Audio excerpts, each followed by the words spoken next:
À peine installé que le FONSTI fait des heureux. 10 chercheurs ivoiriens de différentes universités de Côte d'Ivoire bénéficient d'un appui financier pour la réalisation de projets. Et pour cette première session d'appel à projet, le FONSTI, Fonds pour la science, la technologie et l'innovation, a reçu 110 projets présentés au jury. Des projets de recherche scientifique et d'innovation susceptibles d'avoir un impact bénéfique sur le développement socio-économique et culturel de la Côte d'Ivoire. Et à travers ce projet que nous conduisons, l'objectif a consisté à réduire l'impact de ce charançon-là sur la productivité pour permettre une croissance, voire une productivité améliorée au niveau de la banane plantain. Certes, la Côte d'Ivoire n'est pas autosuffisante en riz, mais elle produit quand même une grande quantité de riz local. Alors par ce projet, nous voulons donc améliorer les circuits de commercialisation et de distribution afin que les Ivoiriens puissent se familiariser à la production locale.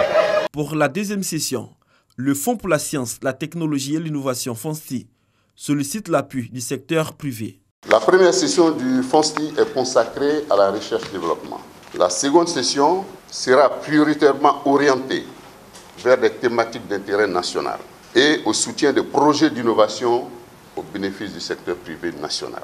L'ambassadeur de la Suisse en Côte d'Ivoire se réjouit de la détermination du gouvernement à œuvrer pour le renforcement de la politique de la recherche en Côte d'Ivoire. Elle assure du soutien de son gouvernement dans la poursuite de ses projets. Le ministre de l'Enseignement supérieur et de la Recherche scientifique réaffirme l'engagement du gouvernement à soutenir les chercheurs ivoiriens.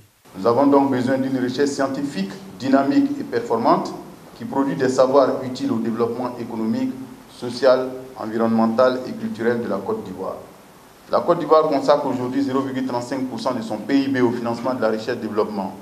Nous sommes encore loin du 1% recommandé par l'Union africaine et très loin des pays de référence. En attendant les 1% du budget national pour redresser le secteur de la recherche, les 10 lauréats de cette session ont reçu des chèques allant de 11 millions à 34 millions de francs CFA pour une valeur globale de 192 millions de nos francs.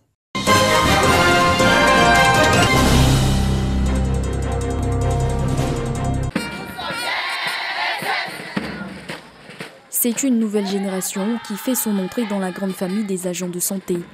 Une entrée matérialisée par un passage de flambeau entre la 29e et la 30e promotion avec la cérémonie solennelle de port de blouse immaculée qui revêt des valeurs. Ces valeurs-là, c'est pour vous dire que vous allez appartenir à un nouveau corps. Vous êtes là pour vous former pour appartenir à un nouveau corps.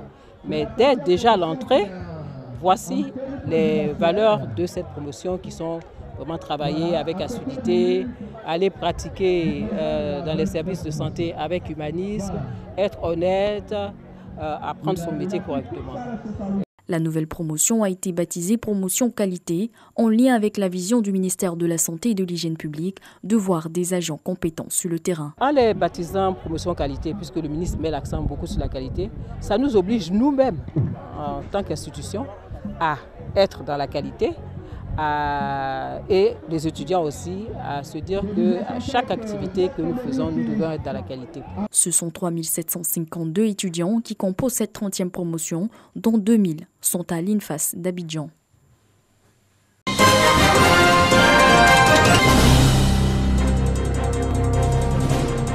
Place Ouattara Thomas Dakin de l'état-major des armées. Une cérémonie d'hommage à feu adjudant George Sandou Vincent, monument de la boxe ivoirienne, directeur technique national de la Fédération ivoirienne de boxe et de la société Omnisport des armées, décédé le 17 septembre dernier à l'âge de 68 ans.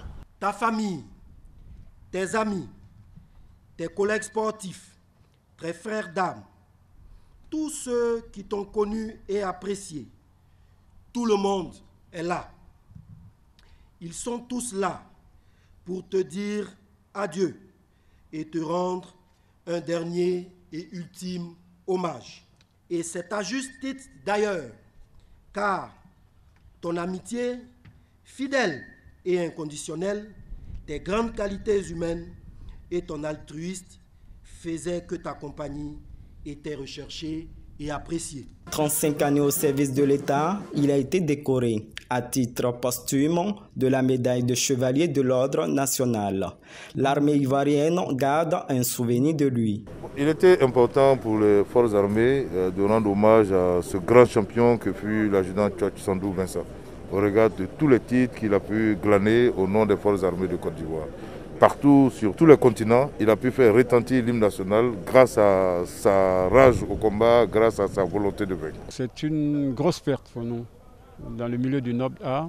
La nation entière, par le biais de l'état-major, lui rend un hommage mérité. Et je pense que pour les athlètes qui ont tout donné pour une nation, ont besoin d'être reconnus. Et aujourd'hui, cette reconnaissance est méritée et nous en sommes satisfaits. C'est dans la douleur et la tristesse que la dépouille de l'adjudant George Sandou Vincent a été remise à sa famille ainsi que le drapeau national.